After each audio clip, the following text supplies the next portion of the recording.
Perkenalkan, nama saya Dila Istiqomah, NPM 2003010016,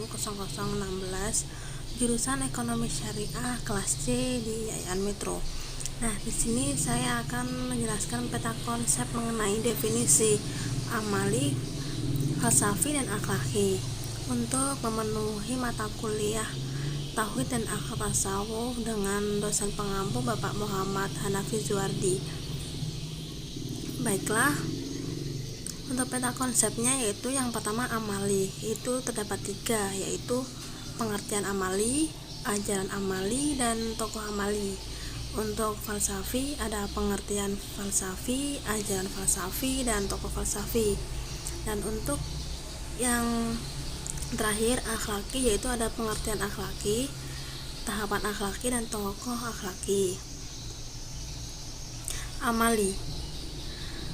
Amali disebut juga dengan tasawuf tahbiki atau terapan, yaitu tasawuf yang membahas bagaimana cara mendekatkan diri kepada Allah Subhanahu wa taala melalui zikir dan wirid dengan harapan memperoleh ridha Allah.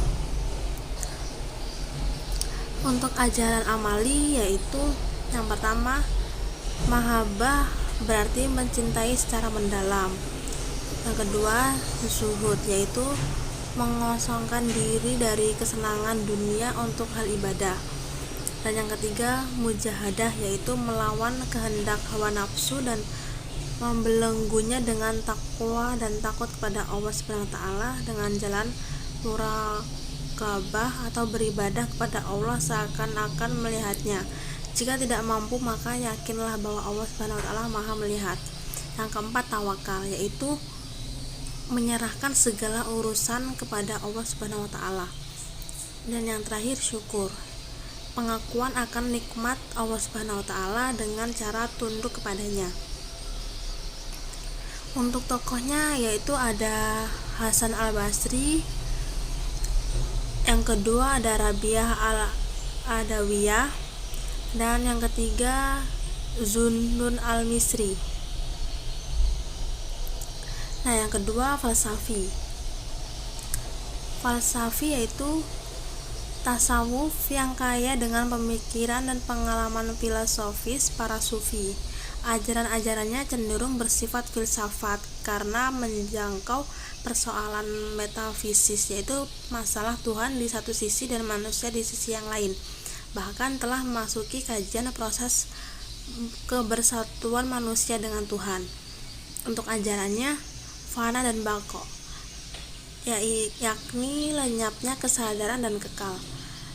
Yang kedua ittihad, yaitu konsep lanjutan dari fana dan bako, yaitu suatu tingkatan dalam tasawuf di mana seorang sufi telah merasa dirinya bersatu dengan Tuhan, dan antara yang mencinta dan yang dicintai telah menjadi satu sehingga salah satu memanggil yang lain dengan kata-kata hai aku.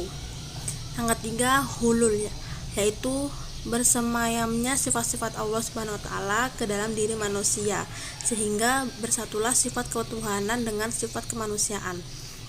Yang keempat isyraq, yaitu terbit, bersinar atau memancarkan cahaya. Yang terakhir manusia berasal dari Nur Al-Anwar yang menciptakannya melalui pancaran cahaya. Untuk tokohnya di sini terdapat ada Ibnu Arabi, dan yang kedua ada Al-Jili, dan yang ketiga ada Ibnu Sab'in, dan yang terakhir akhlaki. Akhlaki merupakan tasawuf yang berfokus pada perbaikan akhlak dan budi pekerti, berupaya mewujudkan perilaku yang baik atau mahmudah serta menghindarkan diri dari sifat-sifat tercela atau masmumah. Tasawuf akhlaki ini disebut juga dengan tasawuf sunni, dikembangkan oleh para ulama salaf as-salih dengan menerapkan metode-metode tertentu. Untuk tahapan sistem akhlaki, para sufi menyusun beberapa tahapan sistem yang meliputi tahali, dan tajalli. Tahali adalah tahapan pertama yang dilakukan oleh seorang sufi untuk membersihkan atau melepaskan diri dari perilaku buruk seperti perbuatan maksiat, kecintaan kepada dunia yang berlebihan, berprasangka seuzon, ujub, hasad, riya, kodab, dan sejenisnya. Yang kedua, tahalli. Setelah membersihkan diri dari perbuatan-perbuatan tercela, tahapan berikutnya yang perlu dilakukan adalah pengisian jiwa atau disebut tahalli. Pada tahap ini seorang sufi diharuskan membiasakan diri dengan akhlak-akhlak terpuji, itu seperti sabar, ikhlas, ridho, taubat, dan sebagainya. Yang terakhir, tajalli.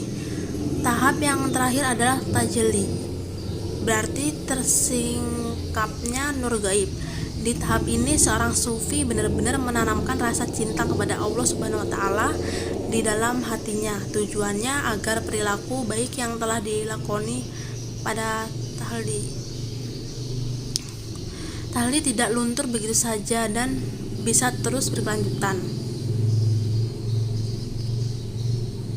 Untuk tokohnya ada Hasan al-Basri, yang kedua